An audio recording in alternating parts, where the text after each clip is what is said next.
Hello बच्चों, welcome to Acad Excel. This is Geetanjali Rathore और जो अपनी नीट प्रारंभ सीरीज चल रही है उसी का अपन आज लेक्चर 5 करने वाले हैं। तो जो आपका जनरल ऑर्गेनिक केमिस्ट्री है वो बिल्कुल खत्म होने वाला है।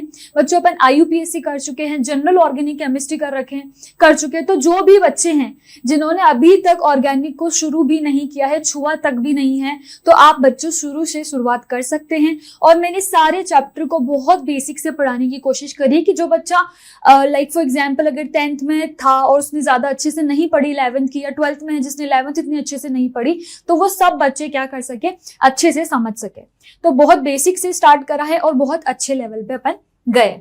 तो आइए स्टार्ट करते हैं। जो चैप्टर, जो टॉपिक्स अपन आज यहाँ पर डिस्कस करेंगे, क्योंकि अपना जो ओवरऑल बहुत जो बड़ा पार्ट होता है GOC का वो खत्म हो चुका है। जैसे एसिडिक बेसिक स्ट्रेंथ हो गया, जो अपने इफेक्ट होते हैं हाइपर कॉन्जुगेशन, इंडक्टिव इफेक्ट, और आपका क्या होता है बच्चों, मीजोमेरिक इफेक्ट, तो ये सब तो खत्म हो चुका है।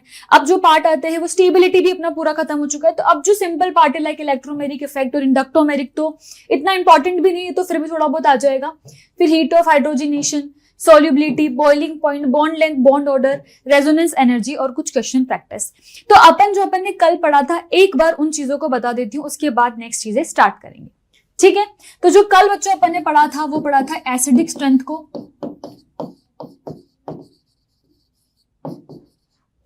और बेसिक स्ट्रेंथ को।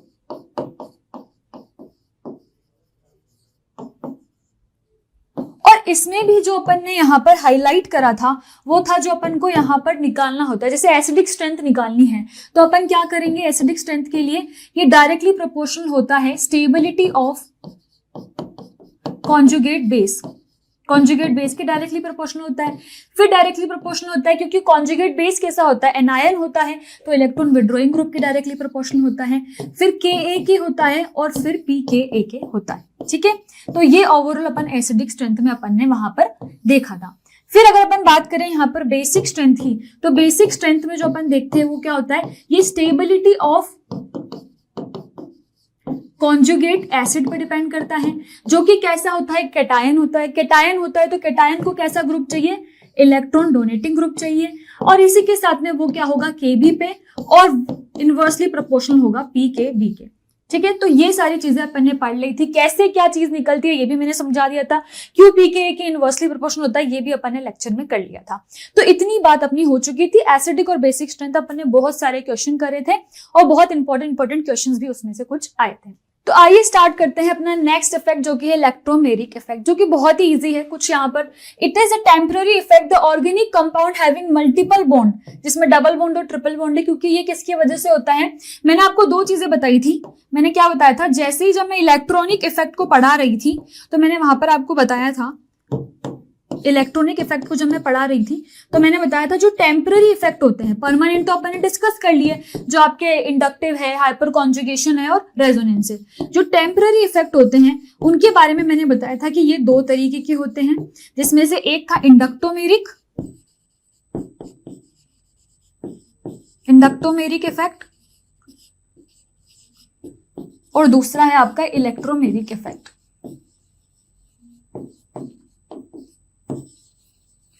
तो क्योंकि मैं यहाँ पर क्या है बच्चों, इंडक्टिव इफेक्ट पढ़ा चुकी हूं, तो इंडक्टोमेरिक इफेक्ट क्या होता है, वो भी सिग्मा इलेक्ट्रॉन का ही होता है, बस टेम्पररी डिस्प्लेसमेंट होता है। अपन इंडक्टिव इफेक्ट में परमानेंट डिस्प्लेसमेंट पढ़ते थे, इसलिए मैं इस टॉपिक को नहीं पढ़ाऊंगी। अपन सिर्फ इलेक्ट्रॉनिक इफेक्ट आज पढ़ने वाले हैं, ठीक है। Show this effect in the presence of attacking reagent only. और वहीं पर मैंने ये बात भी बताई थी कि जो टेम्पररी इफेक्ट होते हैं वो कब काम करेंगे, टेम्पररी है मतलब क्या है, सिर्फ प्रेजेंस ऑफ रिएजेंट में ही काम करेंगे। जैसे ही आप रिएजेंट हटाओगे ये क्या हो जाएंगे, दोबारा अपनी एक्चुअल पोजीशन पे आ जाएंगे, मतलब किसी तरह का डिस्प्लेसमेंट नहीं शो करेंगे, ठीक है। इसमें भी ये भी इफेक्ट क्या होते हैं, दो तरह के होते हैं, जिससे सारे के सारे इफेक्ट होते हैं plus and I, plus and minus. तो वैसे ये प्लस ई इफेक्ट क्या होता है, आइए इसको देखते हैं। तो in this effect the pi electrons of the multiple bond are transferred to that atom to which the reagent gets attached. मतलब यहां पर इसको इस रिएक्शन से समझो, जैसे फॉर एग्जांपल ये आपका अटैकिंग रिएजेंट है, ठीक है। अब यहाँ पर क्या है, पाई इलेक्ट्रॉन की शिफ्टिंग है। ऑब्वियस सी बात है, अपन हर जगह क्या पढ़ रहे हैं, शिफ्टिंग पढ़ रहे हैं, पाई इलेक्ट्रॉन की या सिग्मा इलेक्ट्रॉन की। तो यहाँ पर क्या होता है, पाई इलेक्ट्रॉन की शिफ्टिंग होती है। पाई इलेक्ट्रॉन की शिफ्टिंग यहाँ पर इस तरीके से होगी कि जिसपे ये रिएजेंट अटैच होगा ना, उसी पे वो जो पाई इलेक्ट्रॉन्स है वो भी जाएंगे। मतलब ये जो पाई इलेक्ट्रॉन्स है अगर इस कार्बन पे जा रहे हैं तो इसी पे रिएजेंट भी अटैच हो गया। यहाँ पर तो पॉजिटिव है, मतलब यहाँ पर क्या है, पॉजिटिव चार्ज है, यहाँ पर तो वैकेंट, तो जो पाई इलेक्ट्रॉन्स है वो दोनों इसके पास आ गए और यहाँ पर ये H भी अटैच हो गया। तो ये होता है आपका प्लस ई इफेक्ट। जब क्या होता है यहाँ पर, जो आपका यहाँ पर पॉजिटिव जो पाई इलेक्ट्रॉन का शिफ्टिंग है वो उसी कार्बन पे होगा जिसपे रिएजेंट अटैच होगा। तो ये तो प्लस इफेक्ट हो गया। अब माइनस इफेक्ट क्या होता है, in this effect the pi electrons of the multiple bonds are transferred to that atom to which the attacking reagent does not get attach.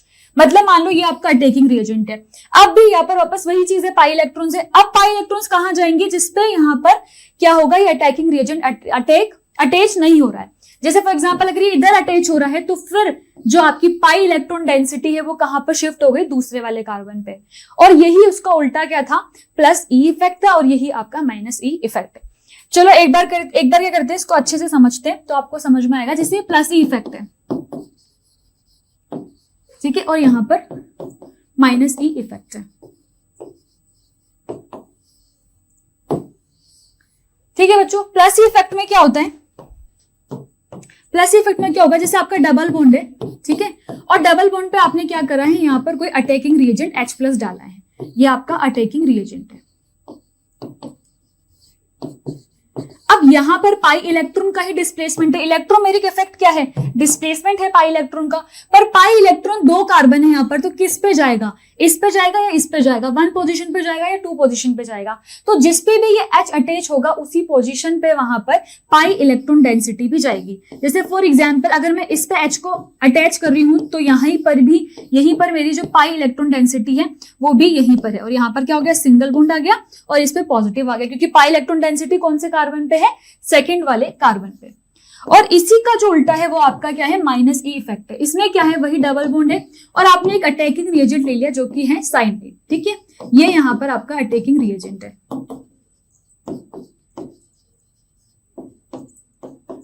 अब यहां पर क्या हो रहा है बच्चों, जैसे ये अटैकिंग रिएजेंट जहां पर ये जुड़ेगा ना CN साइनाइड, उसके पास वाले कार्बन पे, क्योंकि 2 ही कार्बन की बात कर रहे हैं अपन डबल बॉन्ड में, तो उसके पास वाले कार्बन पे इलेक्ट्रॉन डेंसिटी जाएगी। फॉर एग्जांपल अगर मैं 1 और 2 में से यहां पर 1 पे CN लगा दूं, ठीक है, तो इलेक्ट्रॉन डेंसिटी मेरी कौन से वाले कार्बन पे जाएगी, जिसपे CN नहीं है। और यहां पर क्या हो रहा था, इलेक्ट्रॉन डेंसिटी कौन से वाले कार्बन पे जा रही थी, जिसपे अटैकिंग रिएजेंट अटैच है, और जिसपे अटैकिंग रिएजेंट अटैच नहीं है वहां उसके पास वाले कार्बन पे जा रही है, तो वो होगा आपका माइनस ई इफेक्ट। तो यही अपन इस इफेक्ट में पढ़ रहे थे, ठीक है, यही चीज अपन ने बात करी, यही पढ़ा है। और when inductive and electromeric effect operates in opposite direction the electromeric effect predominates, ठीक है। तो कुछ इतना इंपॉर्टेंट नहीं है, चलो आगे चलते हैं। आगे आता है अपना यहाँ पर इलेक्ट्रोमेरिक इफेक्ट पूरा खत्म हो चुका है, ठीक है। अब बात करते हैं हीट ऑफ हाइड्रोजनेशन की। बच्चों ये बहुत ही इंपॉर्टेंट है। वहां पर अपन ने एक चीज पढ़ी थी HOC, क्या सबको याद है क्या था, heat of combustion, heat of combustion, क्या सबको याद है क्या था ये। हीट ऑफ कंबंशन में अपन कुछ बातें पढ़ रहे थे, वो क्या थी कि जो हीट ऑफ कंबंशन होता है वो क्या होता है, जब 1 mole of a substance completely burn होता है in presence of oxygen. Oxygen की प्रेजेंस में जब 1 मोल ऑफ सब्सटेंस बर्न होता है कंप्लीटली, तो वहां पर अपन बोलते हैं उसको हीट ऑफ कंबंशन, ठीक है। अब यहां पर अपन को क्या था, जो HOC था अपना, वो क्या था, यहाँ पर डायरेक्टली प्रोपोर्शनल था बच्चों नंबर ऑफ कार्बन एटम के, और अगर कार्बन एटम सेम हो गए तो इनवर्सली प्रोपोर्शनल था स्टेबिलिटी के। स्टेबिलिटी के कब इनवर्सली प्रोपोर्शनल था, when number of carbon atom are same. और अगर आपको इसको डिटेल में पढ़ना है तो आप लेक्चर देख सकते हैं, वहां पर अपन ने पढ़ाया है, ठीक है। अब अगर मैं यहां पर बात करूं HOH की, तो ये उसी से मिलता जुलता है, इसलिए मैंने HOC पढ़ाया था कि कंफ्यूजन ना क्रिएट हो। यहाँ पर क्या है, हीट ऑफ हाइड्रोजिनेशन है, HOH। हाइड्रोजिनेशन का मतलब तो सबको पता है, हाइड्रोजन को ऐड करना। हाइड्रोजिनेशन का मतलब क्या होता है, अगर अपन यहां पर देखें हाइड्रोजिनेशन, तो इसका मतलब क्या होता है बच्चों, addition of hydrogen, addition of hydrogen, ठीक है। तो यहां पर हाइड्रोजन बेसिकली ऐड हो रहा होगा, वहां पर कंबंशन में क्या हो रहा था, कंप्लीटली बर्न हो रहा था जब 1 मोल ऑफ अ सब्सटेंस। तो heat evolved when any unsaturated hydrocarbon is hydrogenated. ठीक है। जब कोई अनसैचुरेटेड मतलब जो डबल बॉन्ड वाला कोई कार्बन होगा वो क्या होगा, सैचुरेटेड बन जाएगा। जैसे अगर अपन यहां पर बात करें, डबल बॉन्ड वाला ये कार्बन है, इसमें मैंने H2 डाला और यहां पर क्या होगा, ये CH3 बना देगा, यहां पर CH2 था। इसी को बोल देंगे हीट ऑफ हाइड्रोजनेशन। ठीक है, यही हीट ऑफ हाइड्रोजनेशन है आपका। यहां पर भी यही हुआ है, H2 ऐड कर दिया और आपका CH3 सिंगल बॉन्ड बन गया और ये आपकी हीट ऑफ हाइड्रोजनेशन होती है डेल्टा H। ठीक है, अब ये यहां पर किस पर डिपेंड करती है वो इंपॉर्टेंट है। ये किस पर डिपेंड करती है, heat of hydrogenation, stability of alkane और नंबर ऑफ अल्फा हाइड्रोजन। और यहां पर क्या है, नंबर ऑफ पाई बॉन्ड पे भी डिपेंड करती है। तो आइए ऐसा करते हैं, इसको भी लिख लेते हैं। जैसे यहां पर अपन ने लिखा था तो यहीं पर अपन हीट ऑफ हाइड्रोजनेशन को भी लिख लेते हैं, heat of hydrogenation. Heat of hydrogenation के लिए क्या है, जहां पर HOH होता है इसको, और ये डायरेक्टली प्रोपोर्शनल है नंबर ऑफ पाई बॉन्ड के। किसके डायरेक्टली प्रोपोर्शनल है, नंबर ऑफ पाई बॉन्ड के। और किसके इनवर्सली प्रोपोर्शनल है, वही स्टेबिलिटी के। किसके इनवर्सली प्रोपोर्शनल है, स्टेबिलिटी के। तो ये डिफरेंस आपको समझ में आ गया कि HOC में नंबर ऑफ कार्बन एटम देखते हैं और यहीं पर HOH में नंबर ऑफ पाई बॉन्ड देखते हैं। हाँ, दोनों ही स्टेबिलिटी के जरूर इनवर्सली प्रोपोर्शनल है। तो इतनी बेसिक सी चीज सबको समझ में आ गई। ठीक है, आइए अब यहां पर क्या करते हैं अपन, ये डेटा अपना हो गया। ये क्या है, एक एक्सोथर्मिक प्रोसेस है, बिल्कुल नॉर्मल सी बात है। ठीक है, अब यहां पर क्या करते हैं, इसके कुछ क्वेश्चन सॉल्व करते हैं ताकि जो कॉन्सेप्ट है वो क्रिस्टल क्लियर हो जाए। जैसे यहां पर अगर बात करोगे तो यहां पर एक डबल बॉन्ड है, यहां पर दो डबल बॉन्ड है और यहां पर भी क्या है, दो डबल बॉन्ड है। तो यहां पर तो क्या है, 1 पाई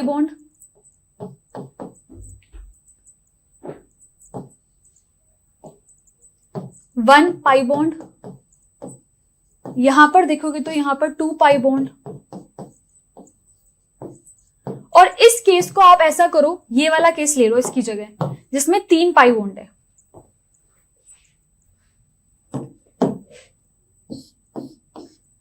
ठीक है, अब क्या हो गया, यहां पर 1 पाई बॉन्ड है, यहां पर 2 पाई बॉन्ड है और यहां पर क्या है, 3 पाई बॉन्ड है। तो नॉर्मल सी बात है, अभी मैंने आपको इतना सारा बताया कि 1 pi bond, 2 pi bond, 3 pi bond है, जो जब नंबर ऑफ पाई बॉन्ड जिसमें ज्यादा है वही आपका HOH का डेटा हो जाएगा। मतलब फर्स्ट, सेकंड एंड थर्ड, जिसमें नंबर ऑफ पाई बॉन्ड ज्यादा है वही HOH का डेटा भी हो जाएगा। तो ये किसका डेटा है, आपका HOH का। ठीक है, नेक्स्ट क्वेश्चन से पहले ऐसा करते हैं, थोड़े से क्वेश्चन इसके और सॉल्व करते हैं। फॉर एग्जाम्पल मैंने दे दिया अगर आपको CH2 डबल बॉन्ड CH2 और एक तरफ दे दिया CH ट्रिपल बॉन्ड CH, और अगर मैं पूछूं नंबर ऑफ, यहां पर मुझे HOH का डेटा दो, तो नॉर्मल सी बात है मैम, HOH निकालेंगे मतलब number of pi bond calculate करेंगे। यहां पर पाई बॉन्ड 1 है और क्योंकि ये मल्टीपल बॉन्ड में से भी ट्रिपल बॉन्ड है तो इसमें पाई बॉन्ड क्या है, 2 है। यहां पर 1 पाई बॉन्ड और यहां पर 2 पाई बॉन्ड। तो नॉर्मल सी बात है, फिर HOH डेटा किसका ज्यादा हो जाएगा, सेकंड वाले का। एक और क्वेश्चन की बात करते हैं। यहां पर एक कार्बन है, मतलब 1 पाई बॉन्ड है, यहां पर आपके 2 पाई बॉन्ड है और इस केस में क्या होंगे बच्चों, आपके यहां पर 3 पाई बॉन्ड है। ठीक है, तो यहां पर भी नॉर्मल सी बात है, डेटा क्या हो जाएगा, यहां पर 1 पाई बॉन्ड, 2 पाई बॉन्ड और 3 पाई बॉन्ड, मतलब यहां पर भी क्या हो जाएगा, फर्स्ट, सेकंड एंड थर्ड। अच्छा, आप बोलोगे मैम इतना सिंपल चीज है क्यों बार बार बता रहे हो, क्योंकि जब पेपर में आएगा ना तो इसी चीज में गलती करके आओगे, इसीलिए इसको बार बार बता रही हूँ ना। अब यहाँ पर जो ये वाला क्वेश्चन है इसको अपन सॉल्व करते हैं।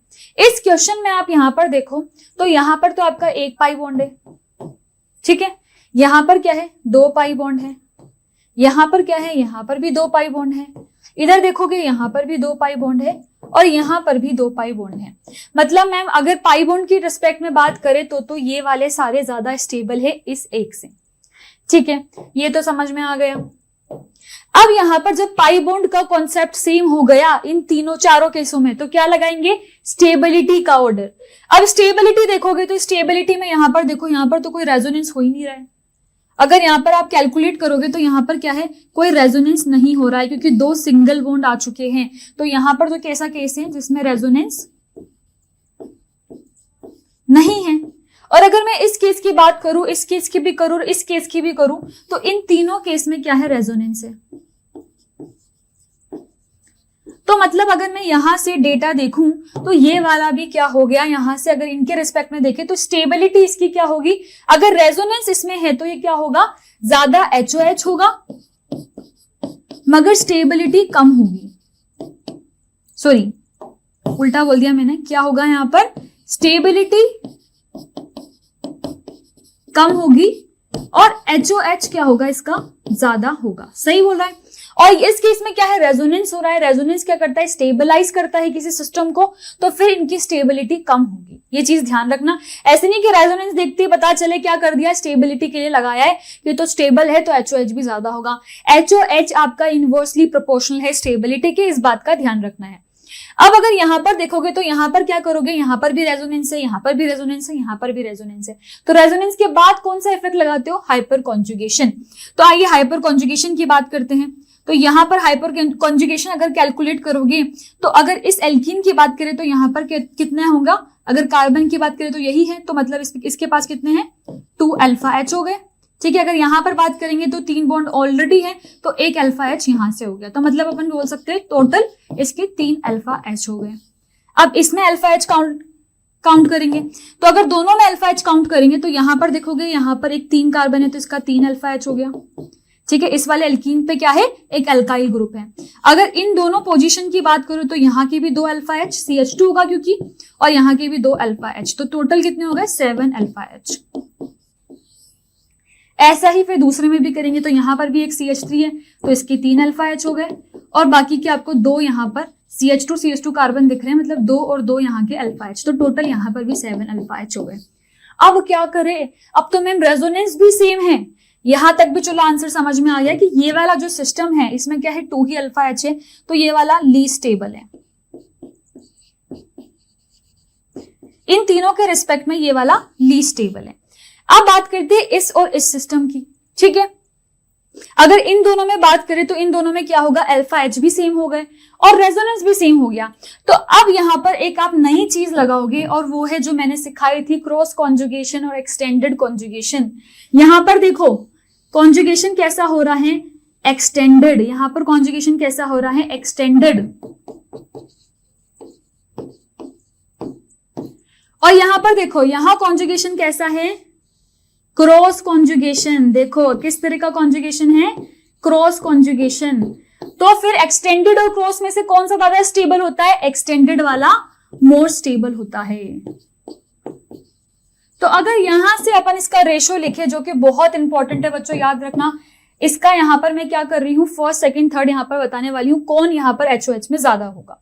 ठीक है, अब यहां पर इसके ऑर्डर की बात करते हैं, जो कि बहुत ही इंपॉर्टेंट ऑर्डर होने वाला है। यहां पर मैं लिख देती हूं इसका ऑर्डर। ठीक है, अब सबसे पहले तो इस पे 1 पाई बॉन्ड था तो सबसे लीस्ट तो ये आ गया, तो फर्स्ट सबसे लीस्ट आ गया। इसके बाद लीस्ट कौन आएगा इसको देखते हैं। तो ये वाला तो क्या है, यहाँ पर 2 पाई बॉन्ड है, यहाँ पर भी सब जगह 2 पाई बॉन्ड है, तो मतलब ये चारों तो एक ही लाइन में थे, मगर क्योंकि रेजोनेंस नहीं हो रहा था तो ये सबसे ज्यादा स्टेबल हो जाएगा, तो 2 आपका मोस्ट स्टेबल हो गया। ठीक है, 2 और 1 तो मिल गए अपन को, 1 लीस्ट स्टेबल है और 2 मोस्ट स्टेबल है। अब इन तीनों में बात करेंगे तो इन तीनों में से भी जो ये वाला केस था इसमें 3 अल्फा H थे, तो 3 अल्फा H है तो क्या ये है, कम स्टेबल है, और जो कम स्टेबल है उसका HOH ज्यादा होगा, तो ये 3 आ जाएगा। कम स्टेबल का क्या होगा, HOH ज्यादा होगा। फिर अगर इन दोनों की बात करें तो इसमें ये क्रॉस है फोर्थ वाला, तो पहले फोर्थ आ जाएगा और फिर आपका फिफ्थ आ जाएगा, तो ये इसका ऑर्डर आ जाएगा 2 3 4 5 1। ये इसका ऑर्डर आ गया 1 2 3 4 5 के आपका क्या ऑर्डर हो गया, 2 3 4 5 1, और ये किसका है, HOH का डेटा है। तो बच्चों इसको याद रखना, और ये बहुत ही इंपॉर्टेंट क्वेश्चन है, इस क्वेश्चन को स्टार लगा देना, क्योंकि ऐसे क्वेश्चन में ही आप कंफ्यूज हो सकते हो। ठीक है, चलो नेक्स्ट यहां पर बात करते हैं। नेक्स्ट क्वेश्चन कौन सा है यार, यहां पर भी इजीली समझ में आ रहा है। अगर एक बेंजीन की रिंग है तो ऑब्वियस सी बात है 3 पाई बॉन्ड होंगे। अगर यहाँ पर 2 बेंजीन की रिंग है तो इसमें पाई बॉन्ड ज्यादा ही होंगे, और अगर इसकी बात करें तो इसमें तो हाईएस्ट हो जाएंगे, पाई बॉन्ड ही तो यहां पर पढ़ रहे हैं, तो यहां पर भी क्या ऑर्डर हो जाएगा, फर्स्ट सेकंड एंड थर्ड आपका हाईएस्ट हो जाएगा। अब आता है बहुत इंपॉर्टेंट क्वेश्चन, जो कि ये क्वेश्चन है। आइए इस क्वेश्चन को अपन नेक्स्ट पेज पे करते हैं। सबसे पहले तो आपको यहां पर दे रखा है ये सिस्टम, फिर दे रखा है ये सिस्टम, फिर दे रखा है सिस्टम, और एक आपका दे रखा है ये कुछ सिस्टम। तो आइए बच्चों इस क्वेश्चन की बात करते हैं। और इस क्वेश्चन में अपन क्या करने वाले हैं, सबसे पहले तो अपन निकालेंगे इसकी स्टेबिलिटी, है ना। और स्टेबिलिटी का ही उल्टा क्या होता है, आपका HOH होता है और HOC होता है। तो अपन HOC निकालेंगे और फिर अपन HOH निकालेंगे, ठीक है।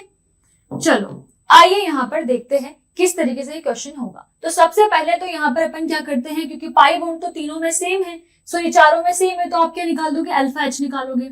तो यहाँ पर 3 और 3, 3H और 3H, तो 6 अल्फा H हो जाएंगे।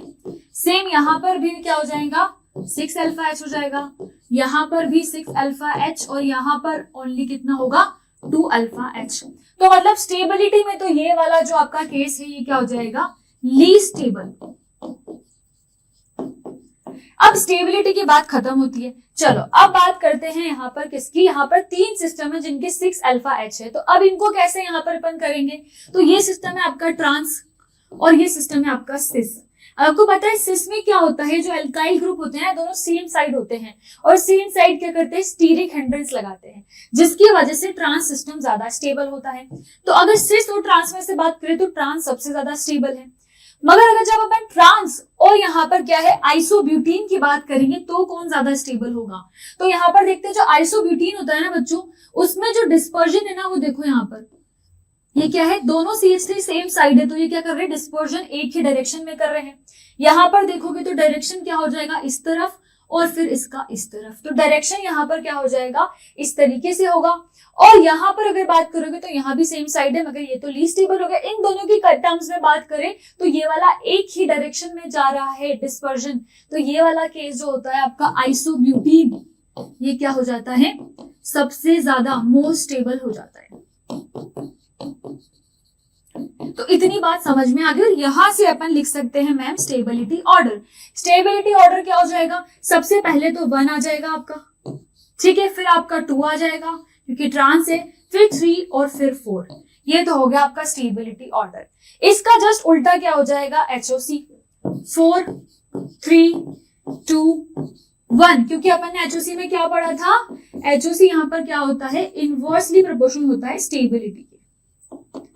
अब जो मैं बोल रही थी यहाँ पर एक्सेप्शन केस जो आपको धोखा दे देता है वो है आपका HOH। HOH क्या करता है बच्चों, यहाँ पर HOH शो करता है एक्सेप्शन, और इसका जो सेम होता है वो क्या होता है, 4 3 तो होता है, ऑब्वियसली बात है 4 पे तो क्योंकि 2 अल्फा H है तो ये वाला तो लीस्ट स्टेबल हो जाएगा। फिर अगर अपन बात करें 3 की, तो 3 में भी सिस है तो ये भी लीस्ट स्टेबल हो जाएगा। यहाँ पर इन दोनों वाले केस में अगर अपन बात करें तो HOH का जो डेटा होता है वो चेंज हो जाता है और 1 और 2 हो जाता है। यही आपका क्या बात करी थी मैं, यहाँ पर जो आपको धोखा देता है वो क्या होता है, HOH वैल्यू। इसीलिए इस क्वेश्चन को मैंने इंपॉर्टेंट बताया, क्योंकि ये क्वेश्चन आएगा आप क्या करोगे, स्टेबिलिटी निकालोगे, जस्ट उसका उल्टा कर दोगे। मगर यहाँ पर क्या हो रहा है, 1 पहले है और फिर 2 बाद में है, इस बात को ध्यान रखना है, ठीक है। चलो तो आइए बच्चों बात करते हैं रेजोनेंस एनर्जी की। The energy difference between the most stable resonating structure and resonance hybrid is known as resonance energy. मतलब कि अगर यहाँ पर अपन को रेजोनेंस एनर्जी निकालनी है तो अपन क्या करें, जो E है मोस्ट कंट्रीब्यूटिंग का,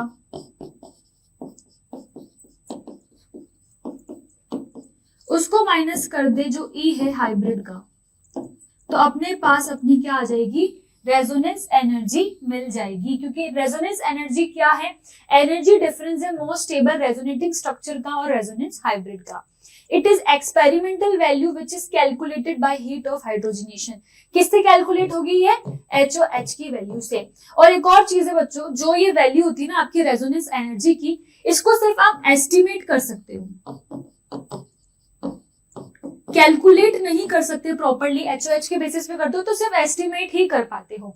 higher the value of resonance energy greater is the resonance stabilization. जितना ज्यादा रेजोनेंस एनर्जी होगी उतना ही ज्यादा रेजोनेंस स्टेबलाइजेशन होगा। इन सारे पॉइंट्स को अपन लिखने वाले हैं। अब बात करते हैं रेजोनेंस एनर्जी ऑफ बेंजीन की, ठीक है। तो the higher the resonance energy of benzene is calculated from the heat of hydrogenation. अपन क्या करते हैं, रेजोनेंस एनर्जी को कैलकुलेट करेंगे। तो सबसे पहले आपने क्या करा, एक ऐसी बेंजीन रिंग ली जिसमें सिर्फ एक ही पाई बॉन्ड है और उसमें आपने हाइड्रोजनेशन करवाया। अब हाइड्रोजनेशन तो एक पाई बॉन्ड का हुआ है, तो एक पाई बॉन्ड के लिए कितनी एनर्जी रिलीज हो रही है, 29 kCl, ठीक है। अब वैसे ही आपने क्या करा, इन 3 जो 3 पाई बॉन्ड है जो कि क्या है, बेंजीन रिंग है, तो बेंजीन रिंग का जब आपने हीट ऑफ हाइड्रोजनेशन कराया तो 3 H2 लगेंगे, नॉर्मल सी बात है। अब यहाँ पर क्या होगा, यहाँ पर अगर एक के लिए 29 था तो 3 के लिए 3 × 29 हो जाएगा, और टोटल जो एनर्जी निकल के आएगी वो आपकी 87 kcal आएगी। पर जब अपन ने यहाँ पर इसको कैलकुलेट करा एक्सपेरिमेंटली, तो जो अपनी वैल्यू आई वो कितनी आई बच्चों, ये तो 87 आ रही है यहाँ पर इसकी जो वैल्यू एक्चुअल में आई थी वो कितनी आई थी, 51 kcal। अब जब 51 kcal वैल्यू आई तो समझ में आया कि यहाँ पर क्या है, रेजोनेंस एनर्जी भी अपन ने कैलकुलेट नहीं करी है, तो रेजोनेंस एनर्जी निकाली, जो कैलकुलेटेड वैल्यू था उससे एक्सपेरिमेंट वैल्यू को माइनस कर दिया और 36 kcal यहाँ पर रेजोनेंस एनर्जी आ गई। तो बहुत बार बहुत इजी से आपके न्यूमेरिकल बन जाते हैं, वो आपको ऐसे कुछ कंपाउंड दे देगा, इसके तो बहुत ज्यादा बनते हैं, ये सेम भी बहुत बार आ चुका है क्वेश्चन में, तो इसकी सेम बना देगा और बोल देगा कैलकुलेटेड की वैल्यू निकालो और एक्सपेरिमेंटल वैल्यू से आपको रेजोनेंस एनर्जी निकालनी है। तो आप निकाल सकते हो, एक का याद रखना है 29 kcal है, तो 3 का कितना हो जाएगा 29 × 3, और वहां से फिर आप क्या करोगे, माइनस जो आपकी वो जो वैल्यू है एक्सपेक्टेड उससे इसको माइनस कर दोगे, तो आपका 36 kcal रेजोनेंस एनर्जी आ जाएगा। ठीक है, यहां से ये रेजोनेंस एनर्जी का कॉन्सेप्ट समझ में आ गया। अब कुछ जो इसके इंपॉर्टेंट पॉइंट्स है उनको समझ लेते हैं। Consider better resonance or equivalent resonating structure. Molecules having equivalent resonating structure must have more energy. मतलब ऐसे स्ट्रक्चर जिनमें इक्विवेलेंट रेजोनेटिंग स्ट्रक्चर्स है उनका रेजोनेंस भी ज्यादा होगा। जैसे अगर अपन बात करें यहाँ पर, ये आपका है CH3COO-, इसका जो इक्विवेलेंट, ये इक्विवेलेंट रेजोनेटिंग स्ट्रक्चर होता है इसका, ठीक है, और जब इसकी रेजोनेंस एनर्जी कैलकुलेट करी तो वो भी क्या आ गई, ज्यादा आ गई। तो वही चीज लिख रखी कि जिनका इक्विवेलेंट रेजोनेटिंग स्ट्रक्चर होगा उनकी जो रेजोनेंस एनर्जी है वो भी हाई होगी। फिर है aromatic compound have more resonating energy than non aromatic compound. मतलब जब दो कंपाउंड की बात हो रही है, एक एरोमेटिक है एक नॉन एरोमेटिक है, तो उसमें से एरोमेटिक कंपाउंड की जो एनर्जी होगी वो यहाँ पर ज्यादा होगी देन नॉन एरोमेटिक। ठीक है, अब है in case of larger conjugation more will be the resonance energy. जैसे अगर आप यहाँ पर बात करोगे तो यहाँ पर 2 पाई बॉन्ड का कॉन्जुगेशन है, और अगर यहाँ पर बात करोगे तो यहाँ पर क्या है, 3 पाई बॉन्ड का कॉन्जुगेशन है।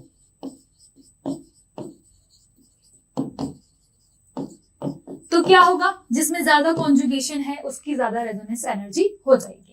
फोर्थ पॉइंट है resonance energy will be more when pi bond lone pair, मतलब जो लोन पेयर पाई बॉन्ड जो कॉन्जुगेशन होता है अगर वो है then the pi bond conjugation. मतलब जैसे आप जो ये वाला एग्जांपल देखोगे तो यहाँ पर कौन सा कॉन्जुगेशन है, पाई पाई कॉन्जुगेशन, और यहाँ पर कौन सा कॉन्जुगेशन है, पाई लोन पेयर कॉन्जुगेशन। तो ये बोल रहा है कि पाई लोन पेयर ज्यादा होगा देन पाई पाई कॉन्जुगेशन। तो आइए इन सब पॉइंट को समराइज करते हैं, और रेजोनेंस एनर्जी के लिए भी जैसे अपन एसिडिक स्ट्रेंथ और बेसिक स्ट्रेंथ की बात कर रहे थे, वैसे ही अगर रेजोनेंस एनर्जी निकालनी हो तो वो कैसे निकाल सकते हैं। तो रेजोनेंस एनर्जी जो होती है बच्चों वो आपकी डायरेक्टली प्रोपोर्शनल होती है एक्सटेंट ऑफ रेजोनेंस के। ये तो अपन ने बात कर ली थी, रेजोनेंस जितना ज्यादा होगा उतना ही ज्यादा रेजोनेंस स्टेबलाइजेशन होगा। तो ये एक्सटेंट ऑफ रेजोनेंस पे डिपेंड करता है, और एक्सटेंट ऑफ रेजोनेंस के बाद ये डिपेंड करेगी नंबर ऑफ रेजोनेटिंग स्ट्रक्चर पे। कितने रेजोनेटिंग स्ट्रक्चर, जिसके ज्यादा रेजोनेटिंग स्ट्रक्चर हैं वो क्या हो जाएगा, ज्यादा स्टेबल हो जाएगा। More the number of resonating structure, more will be the value of resonance energy. More resonating structure, more energy. ठीक है, और जो थर्ड पॉइंट होता है बच्चों वो क्या होता है, स्टेबिलिटी।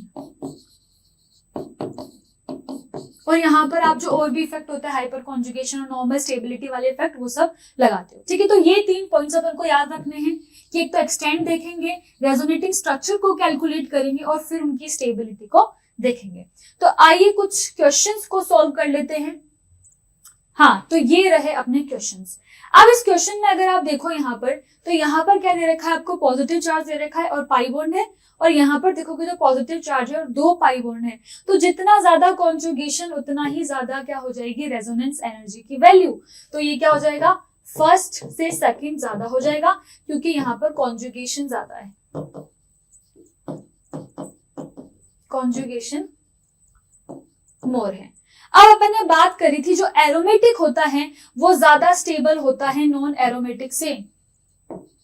ये एरोमेटिक है और ये कैसा है, नॉन एरोमेटिक, तो एरोमेटिक ज्यादा स्टेबल होता है नॉन एरोमेटिक से, तो ये भी आपका ज्यादा स्टेबल हो गया।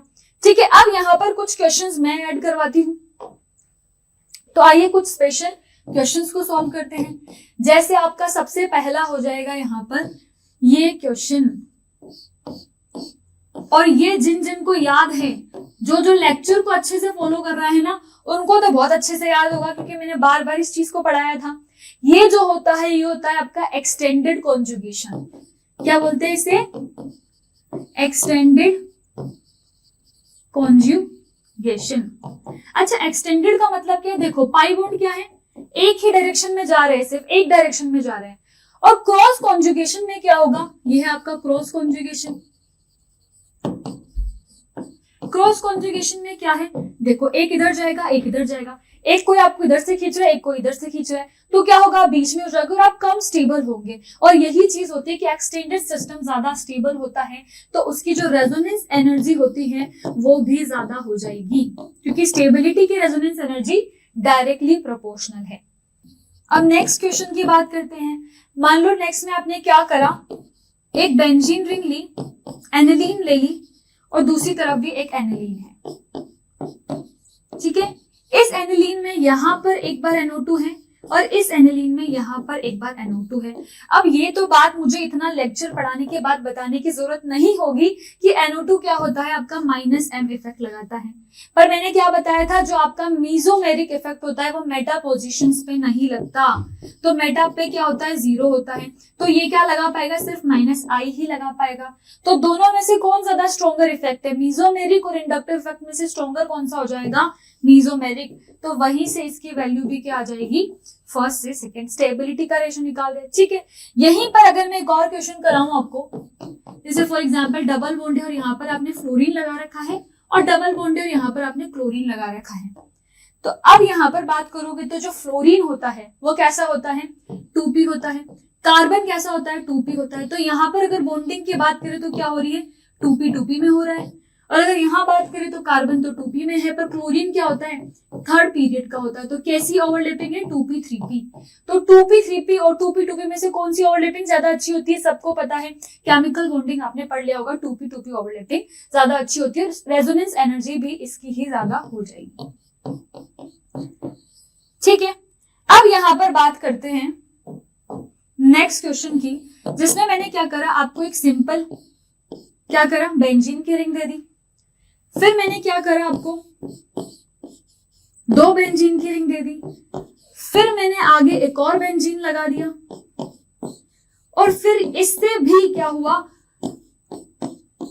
इससे भी ज्यादा मैंने ऐसा करा कि 3 बेंजीन रिंग में क्या करा, एक बेंजीन रिंग को नीचे लगा दिया। ठीक है, ये बेंजीन रिंग ही है, इसको 5 मेंबर रिंग मत समझ लेना, ये क्या है, आपकी बेंजीन रिंग ही है।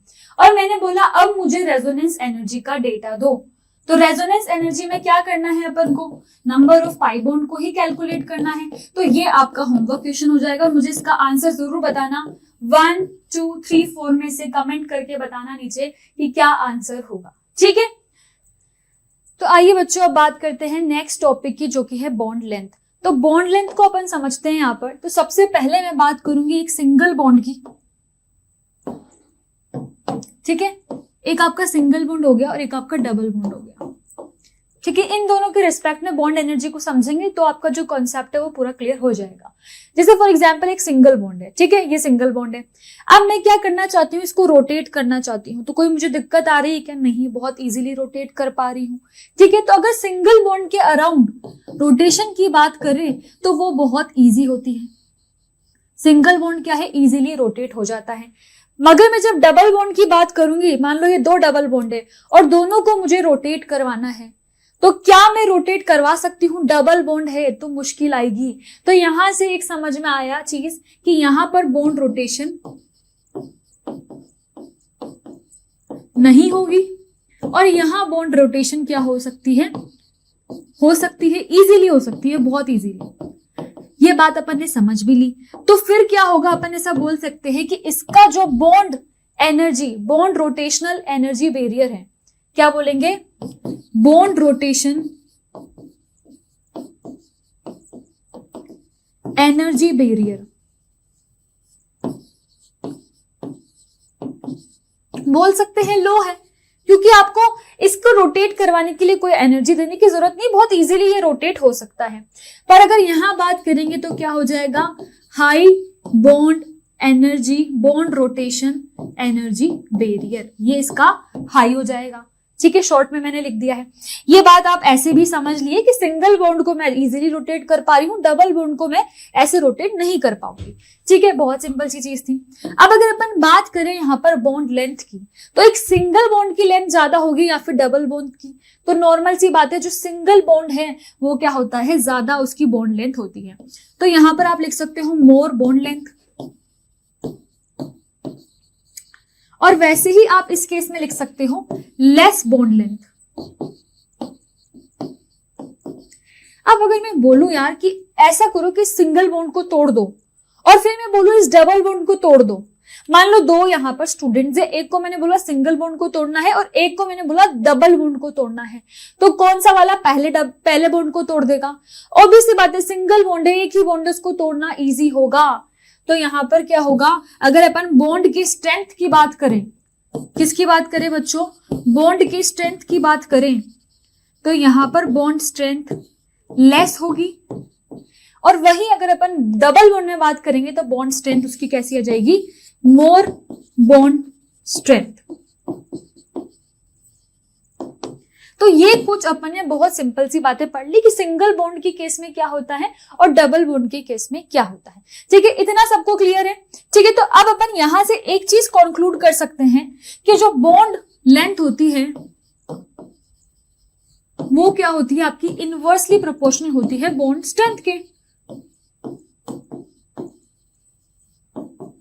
यही हो रहा था ना, तो यही हो रहा था ना, तो यहां पर देख लो, जैसे आपके यहां पर देखोगे तो यहां पर मोर बॉन्ड लेंथ है तो बॉन्ड स्ट्रेंथ जो है वो कम थी, तो अपन बोल सकते हैं इनवर्सली प्रोपोर्शनल होती है। और वही अगर अपन बात करें कि अगर बॉन्ड लेंथ ज्यादा है, जैसे कि सिंगल बॉन्ड के केस में था, तो उसको रोटेट करना भी इजी है, मतलब इसका जो बॉन्ड रोटेशन एनर्जी बैरियर है वो भी इनवर्स रिलेशन शो करेगा। तो ये बातें कुछ अपन को बॉन्ड लेंथ के बारे में पता होनी चाहिए कि बॉन्ड लेंथ और बॉन्ड स्ट्रेंथ और बॉन्ड रोटेशन एनर्जी बैरियर का क्या यहाँ पर इंटर रिलेशन होता है। अब यहाँ पर बात करते हैं, अगर बॉन्ड लेंथ किसी सब्सटेंस के लिए, सॉरी किसी कंपाउंड के लिए अगर आपको बॉन्ड लेंथ निकालनी है तो कैसे निकालोगे? तो सबसे पहले देखोगे एक्सटेंट ऑफ रेजोनेंस, क्योंकि एक्सटेंट ऑफ रेजोनेंस के ये क्या है, डायरेक्टली प्रोपोर्शनल है। और उसके बाद क्या होगा, एक्सटेंट ऑफ रेजोनेंस के ये इनवर्सली प्रोपोर्शनल है। अब आप सोचोगे मैम ये क्या बोल रहे हो, दोनों ही बार आपने सेम चीज बोल दी। तो बच्चों ये बिल्कुल सही है, कोई गलत बात नहीं है, बस मैंने एक चीज ऐड नहीं करी, वो ये है कि जब बॉन्ड लेंथ में अपन एक्सटेंट ऑफ रेजोनेंस की डायरेक्टली प्रोपोर्शनल कर रहे हैं तो अपन मान रहे हैं if bond is double initially, जो बॉन्ड है वो कैसा था, डबल था सबसे पहले, और तब अपन उसकी एक्सटेंट ऑफ रेजोनेंस से देखेंगे। और अगर if bond is single initially, तो फिर अपन क्या करेंगे बच्चों, फिर अपन 1 अपॉन एक्सटेंट ऑफ रेजोनेंस से देखेंगे। मैम ये तो समझ नहीं आया, तो आइए करते हैं इसके कुछ क्वेश्चन सॉल्व, ताकि ये समझ में बिल्कुल आपको क्लियरली आ जाए। जैसे यहां पर बात करते हैं, तो यहां पर अपन किसकी बात कर रहे हैं, सिंगल बॉन्ड की, सिंगल बॉन्ड और सिंगल बॉन्ड। तो अगर मैं सिंगल बॉन्ड में बात कर रही हूं तो सिंगल बॉन्ड में क्या बोला था मैंने, अगर सिंगल बॉन्ड है तो सिंगल बॉन्ड के लिए 1 अपॉन एक्सटेंट ऑफ रेजोनेंस हो जाएगा। यही बोला था कि एक्सटेंट ऑफ रेजोनेंस के क्या हो जाएगा, इनवर्स प्रोपोर्शनल हो जाएगा। तो अगर मैं यहां पर बात करूं रेजोनेंस की, तो नॉर्मल सी बात है, यहां पर रेजोनेंस हो रहा है, ठीक है, यहां पर तो एक पाई बॉन्ड, और यहां पर तो रेजोनेंस का केस ही नहीं है, सिंगल बॉन्ड है। तो अगर ये इनवर्स प्रोपोर्शनल है तो इसका ऑर्डर क्या हो जाएगा, यहां पर अगर ऑर्डर की बात करें तो आपका 1 सबसे ज्यादा स्टेबल हो जाएगा, फिर 2 और फिर 3, और 3 लीस्ट स्टेबल क्यों है रेजोनेंस होते हुए भी, क्योंकि सिंगल बॉन्ड के केस में अपन 1 अपॉन एक्सटेंट ऑफ रेजोनेंस देखेंगे। अब बात करते हैं डबल बॉन्ड की, यहां पर देखो दोनों तरफ डबल बॉन्ड है। अब जब डबल बॉन्ड की बात कर रहे हैं बच्चों, ये डबल बॉन्ड यहां आएगा, जब डबल बॉन्ड की बात कर रहे हैं तो क्या समझ में आएगा आपको, अब यहां पर अपन को एक्सटेंट देखना है, और डबल बॉन्ड के केस में क्या था, डायरेक्टली प्रोपोर्शनल होगा एक्सटेंट ऑफ रेजोनेंस के, एक्सटेंट ऑफ रेजोनेंस के डायरेक्टली प्रोपोर्शनल हो जाएगा। मतलब यहां तो कोई दिक्कत की बात ही नहीं, रेजोनेंस देखना, जिसमें रेजोनेंस ज्यादा होगा वही ज्यादा स्टेबल सिस्टम हो जाएगा, ज्यादा बॉन्ड लेंथ भी उसी की हो जाएगी। ठीक है, जैसे अगर अपन यहां पर बात करें तो यहां पर क्या है, दोनों तरफ से 2 पाई बॉन्ड से रेजोनेंस है, तो क्या होगा, ये स्टेबल हो जाएगा, मोस्ट स्टेबल। और आप बोल सकते हो कि एक्सटेंट इसका ज्यादा है। फिर अगर बात करें तो यहां पर 1 पाई बॉन्ड है और यहां पर तो एक भी पाई बॉन्ड नहीं है, नो पाई बॉन्ड। तो इस केस में क्या होगा, अपन डायरेक्टली एक्सटेंट ऑफ रेजोनेंस से देख रहे हैं, तो सबसे ज्यादा स्टेबल कौन सा हो जाएगा, 3, फिर 2 और फिर 1। तो क्या रेशो आ जाएगा, 3, 2 एंड 1। अब बात करते हैं नेक्स्ट क्वेश्चन की। नेक्स्ट में आप देखोगे यहां पर, तो यहां पर ये वाले सिंगल बॉन्ड की बात हो रही है, ठीक है, और यहां पर ये वाले सिंगल बॉन्ड की बात हो रही है। मतलब सिंगल बॉन्ड के रिस्पेक्ट में अपन को देखना है, और सिंगल बॉन्ड के रिस्पेक्ट में अपन क्या करते हैं, वही 1 अपॉन एक्सटेंट ऑफ रेजोनेंस। मतलब रेजोनेंस को अपन यहां पर क्या करेंगे, जो रेजोनेंस शो करेगा वो लीस्ट स्टेबल अपने लिए हो जाएगा। अब इस केस में बात करूं तो यहां पर क्या है, ये एक ब्रिज हेड कार्बन है, और अपन ने क्या देखा था, ब्रिज हेड कार्बन तो यहां पर क्या होता है, किसी भी तरह का कोई भी सिस्टम शो नहीं करता है। मतलब जैसे अगर मैं इस NH की बात करूं तो ये तो फिर भी यहां पर क्या होगा, रेजोनेंस में इन्वॉल्व हो जाएगा, क्योंकि यहां पर क्या है, यहां पर इसके जो लोन पेयर हैं वो रेजोनेंस में इन्वॉल्व हो जाएंगे। ठीक है, मगर जब मैं इस नाइट्रोजन की बात करूंगी तो क्योंकि ये ब्रिज हेड प्रेजेंट है तो यहां पर कोई रेजोनेंस नहीं होगा, नो रेजोनेंस। और ये रेजोनेंस नहीं होने की वजह से ही यहां पर क्या हो जाएगा बच्चों, यहां पर रेजोनेंस नहीं होगा। तो अगर मैं बात करूं X और Y में से कौन ज्यादा स्टेबल है, तो जिसमें रेजोनेंस नहीं है, क्योंकि अपन किसकी बात कर रहे हैं, सिंगल बॉन्ड की, तो X ज्यादा स्टेबल हो जाएगा Y से। अब बात करते हैं यहां पर तो यार डबल बॉन्ड आएंगे, इसके आपको रेजोनेटिक स्ट्रक्चर्स ड्रॉ करने होंगे। किस तरीके से शो करोगे, जैसे यहां पर आपने ये बेंजीन रिंग बना ली, और फिर क्या करोगे, यहां पर इस तरीके से बना के आप हर एक बॉन्ड को शिफ्ट कराओगे, और जब शिफ्ट कराओगे तो आप देखोगे जो ये वाला X होगा ना आपका बच्चों, इसके तो क्या होंगे, 2 सिंगल बॉन्ड आएंगे, 2 डबल बॉन्ड आएंगे, 2 बार क्या होगा, ये डबल बॉन्ड में आएगा और 1 बार सिंगल बॉन्ड में आएगा।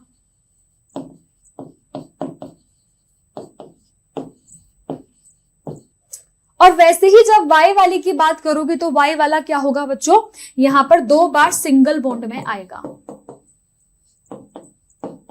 देखो अभी भी आपको ये सिंगल ही लग रहा है यहां पर, ठीक है, तो ये 2 केसेस में सिंगल बॉन्ड में आएगा और ये 2 केसेस में डबल बॉन्ड में आएगा। तो इसका मतलब अगर मैं यहां से देखूं तो कौन सा ज्यादा स्टेबल सिस्टम हो जाएगा, Y मेरा ज्यादा स्टेबल हो जाएगा। बॉन्ड स्टेबल का मतलब है इसकी जो बॉन्ड लेंथ है वो ज्यादा हो जाएगी। ठीक है, चलो ठीक है, तो अब अपन नेक्स्ट क्वेश्चन पे आते हैं, जो कि है अपना ये वाला क्वेश्चन। और इस क्वेश्चन में क्या है, यहाँ पर डबल बॉन्ड है, यहां पर भी डबल बॉन्ड है और यहां पर भी डबल बॉन्ड है। मतलब हमको डायरेक्टली क्या देखना है, extent of resonance. Upon double bond के केस में क्या देखते हैं, डायरेक्टली प्रोपोर्शनल करते हैं इसको, और डायरेक्टली प्रोपोर्शनल करोगे तो यहां पर देखो Y वाले केस में क्या है, यहां से भी 2 डबल बॉन्ड है, तो इस ये क्या होगा, यहां पर ज्यादा कॉन्जुगेट होगा, तो फिर अपन बोल सकते हैं Y तो ज्यादा स्टेबल है। X और Z तो दोनों सेम ही जगह पर है, तो सेम ही जगह पे होंगे तो आप क्या बोलते होंगे, दोनों इक्वल है, तो Y आपका ज्यादा हो जाएगा और X और Z जो है वो दोनों आपके सेम ही बॉन्ड लेंथ के होंगे। ठीक है, चलो अब मैं यहां पर बात करती हूँ C डबल बॉन्ड OOH की। एक और क्वेश्चन आपको दे रही हूँ। अब इस क्वेश्चन में मैं आपसे पूछ रही हूँ कि X ये है और यहाँ पर आपका क्या है, ये Y है, तो कौन सा ज्यादा स्टेबल है। अब बोलोगे मैम ये तो बहुत सिंपल सी बात है, एक सिंगल बॉन्ड है एक डबल बॉन्ड है, तो उसमें से तो क्या होगा, सिंगल बॉन्ड की ही बॉन्ड लेंथ ज्यादा स्टेबल, बॉन्ड लेंथ ज्यादा हो जाएगी। तो बॉन्ड लेंथ में क्या होगा, सिंगल बॉन्ड पहले आ गया। अगर वैसे ही मैंने आपको एक और सिस्टम दे दिया, C double bond O minus और O माइनस, और अगर मैं इस केस में पूछूं कि यहां पर बताओ किसकी डबल बॉन्ड और सिंगल बॉन्ड, या फिर ऐसे बोल दो इसको X, Y और Z, और मैं पूछूं बॉन्ड लेंथ का ऑर्डर बताओ X, Y, Z में, तो क्या बॉन्ड लेंथ का ऑर्डर आएगा X, Y और Z में। तो यहां पर आपको क्या दिख रहा है बच्चों, यहां पर ये नेगेटिव चार्ज है। नेगेटिव है मतलब हर एक बार डबल बॉन्ड आ रहा होगा, हर एक बार क्या हो रहा होगा, नेगेटिव आ रहा होगा। तो यहां पर जो तीनों X, Y, Z है वो क्या हो जाएंगे, आपके इक्वल हो जाएंगे। ठीक है, तो आइए अब बात करते हैं बॉइलिंग पॉइंट की। तो बॉइलिंग पॉइंट को समझते हैं। बॉइलिंग पॉइंट का किस पे डिपेंड करता है? बॉइलिंग पॉइंट सबको पता है। बॉइलिंग पॉइंट इतनी सी जनरल सी बात है, क्या होता है अपने पास जो यहाँ पर इंपॉर्टेंट चीज है वो ये है कि बॉइलिंग पॉइंट आपका निकालना है तो वो किस किस चीज पे डिपेंड करेगा। तो बॉइलिंग पॉइंट जो होता है बच्चों वो किस पे डिपेंड करता है? तो सबसे पहले तो वॉन डर वाल्स इंटरेक्शंस पे डिपेंड करता है। एक्सटेंट ऑफ वॉन डर वाल इंटरेक्शन,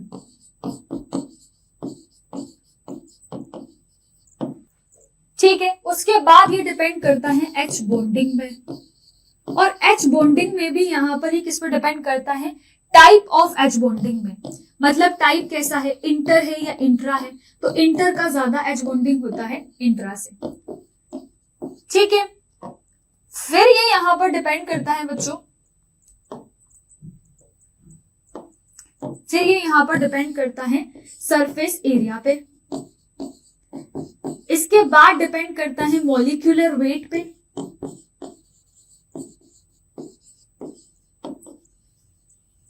ठीक है। अब मॉलिक्यूलर वेट से कैसे समझे? तो मान लो फॉर एग्जांपल मैंने क्या करा, यहाँ पर एक कार्बन की चेन दे दी आपको, बहुत सारी 5, 6, 7, 8 कार्बन है, और मैंने एक कार्बन की चेन दे दी जिसमें सिर्फ 4 कार्बन है, और मैंने पूछा दोनों का बॉइलिंग पॉइंट बताओ। तो बाकी के सारे फैक्टर्स आपने देख लिया। अब यहाँ पर क्या होगा, क्योंकि यहाँ पर नंबर ऑफ कार्बन ज्यादा है तो इसका मॉलिक्यूलर वेट भी हाई होगा, और मॉलिक्यूलर वेट अगर हाई है तो बॉइलिंग पॉइंट भी क्या हो जाएगा?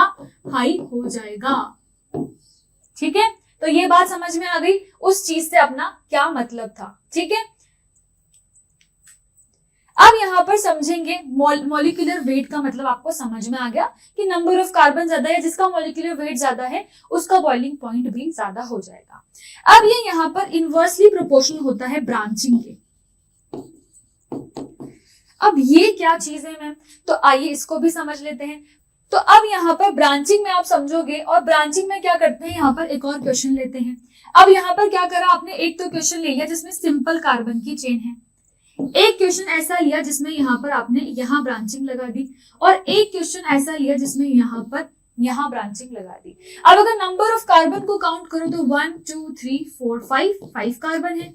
यहाँ पर देखोगे 1 2 3 4 5 कार्बन है, और अगर यहाँ पर काउंट करोगे तो 1 2 3 4 एंड 5 कार्बन है। मतलब मॉलिक्यूलर वेट से तो ये आंसर नहीं निकल सकता। अब ब्रांचिंग देखे तो ब्रांचिंग इसकी ज्यादा है, तो ब्रांचिंग की क्या होता है, बॉइलिंग पॉइंट इनवर्स प्रोपोर्शनल होता है ब्रांचिंग के। तो मतलब जितनी ज्यादा ब्रांचिंग उतना कम बॉइलिंग पॉइंट। तो अगर मैं बॉइलिंग पॉइंट के ऑर्डर की यहाँ पर बात करूंगी फर्स्ट, सेकेंड और थर्ड में से, तो बॉइलिंग पॉइंट क्या होगा, कम किसका हो जाएगा, जिसमें ज्यादा ब्रांचिंग है। तो यहाँ पर फर्स्ट का, फिर सेकेंड का, और फिर आपका थर्ड का ऑर्डर हो जाएगा, ठीक है। तो ये बात समझ में आ गई। अब यहाँ पर एक और चीज आती है कि ये डायरेक्टली प्रोपोर्शनल होता है डायपोल मूवमेंट के। अब मैम ये क्या चीज है, तो आइए इसका भी अपन एक क्वेश्चन कर लेते हैं ताकि आपको क्लियरली समझ में आ जाए। जैसे मैंने यहाँ पर क्या करा, एक तरफ तो ले लिया सिस आइसोमर ले लिया, ये डबल बॉन्ड है, और CH3 और CH3 जो लगे हुए हैं वो सेम साइड पे हैं, और एक तरफ मैंने यहाँ पर ऐसा आइसोमर ले लिया जो कि ट्रांस है, CH3 और CH3 जो है वो ऑपोजिट साइड लगे हुए हैं, ट्रांस आइसोमर, ठीक है। और अब मैं बात कर रही हूं डबल बॉन्ड में, और अब मैं यहाँ पर क्या बात कर रही हूं, मान लो फॉर एग्जांपल आपने CH3 ना लेकर यहाँ पर कोई इलेक्ट्रॉन नेगेटिव एलिमेंट ले लिया, जैसे कि मान लो यहाँ पर आपने ले लिया एक Cl, यहाँ पर भी Cl, और यहाँ पर भी Cl, और यहाँ पर भी Cl, ठीक है। अब अगर मैं बात कर रही हूँ डायपोल मूवमेंट की, तो डायपोल मूवमेंट क्या होता है बच्चों, आपका हमेशा क्या होता है, इलेक्ट्रोनेगेटिव एलिमेंट की तरफ होता है। अब जो आपका डायपोल मूवमेंट की डायरेक्शन होती है वो क्या होती है बच्चों, ये वाली डायरेक्शन हमेशा मोर इलेक्ट्रोनेगेटिव एलिमेंट के तरफ होगी। अब यहाँ पर Cl है जो कि एक हैलोजन है, तो हैलोजन है तो इलेक्ट्रॉन यहाँ पर जो डायपोल मोमेंट होगा वो इसकी तरफ होगा और इधर भी इसकी तरफ होगा। इस केस में क्या होगा, इधर होगा और इधर होगा। अब अगर डायपोल मोमेंट इधर जा रहा है और इधर जा रहा है तो ये तो कैंसिल आउट हो जाएगा और कैंसिल आउट होके ये जो हो जाएगा यहाँ पर इसका जीरो डायपोल मोमेंट। ये डायपोल मोमेंट का साइन होता है बच्चों, ये जीरो आ जाएगा और ये जीरो आने का मतलब ये कैसा मॉलिक्यूल हो जाएगा, नॉन पोलर। और फिर अपन जब इस केस में बात करेंगे तो जो इसका डायपोल मोमेंट होगा वो नेट यहाँ पर दोनों का जुड़कर यहाँ पर कोई नेट डायपोल मोमेंट होगा। इसका मतलब है कि इसका म्यू जो है वो जीरो नहीं होगा और ये कैसा कंपाउंड होगा, पोलर होगा। तो जो डायपोल मोमेंट है वो किसका ज्यादा होता है, सिस का। तो जो डायपोल मूवमेंट के बॉइलिंग पॉइंट यहाँ पर डायरेक्टली प्रोपोर्शनल होता है, तो अपन यहाँ पर अपन से पूछे बॉइलिंग पॉइंट क्या है, किसका ज्यादा है, फर्स्ट और सेकंड में से, तो आप बोल दोगे फर्स्ट का ज्यादा है क्योंकि इसका डायपोल मूवमेंट जीरो नहीं है। तो इस तरीके से आपने बॉइलिंग पॉइंट के जितने भी क्वेश्चंस थे उनको समझ लिया। आइए अब बात करते हैं अपने नेक्स्ट टॉपिक की, जो कि क्या है, सोल्यूबिलिटी। सोल्यूबिलिटी क्या होता है बच्चों, जितने नंबर ऑफ सॉल्वेंट मॉलिक्यूल से वो सराउंडेड है, जितना ज्यादा सॉल्वेंट का एक्सटेंट है उतनी ज्यादा उसकी सोल्यूबिलिटी हो जाएगी। तो जैसे मैं यहां से एक पॉइंट लिख सकती हूं कि higher the number of solvent molecule, जितना ज्यादा सॉल्वेंट मॉलिक्यूल होगा उतनी ही ज्यादा क्या होगी, सोल्यूबिलिटी होगी। सोल्यूबिलिटी क्या होगी, हायर होगी।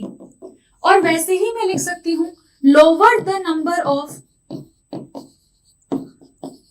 Solvent molecule, lower will be it's solubility, lower will be it's solubility.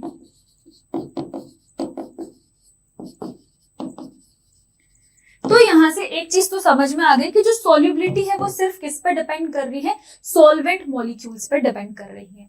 ठीक है, जैसे अगर अपन यहां पर बात करें ROH की, ठीक है, अल्कोहल की बात करते हैं, तो ये वाला जो R वाला ग्रुप होता है इसको अपन क्या बोलते हैं, हाइड्रोफोबिक पार्ट। ठीक है, और ये जो अपना आयनिक पार्ट होता है इसको क्या बोलते हैं, हाइड्रोफिलिक पार्ट।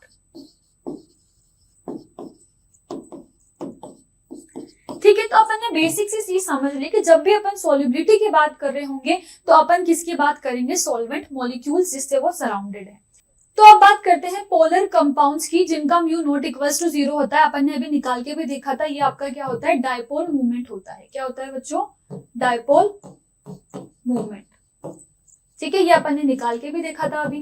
तो with higher hydrophobic part are soluble in polar organic solvents like ether.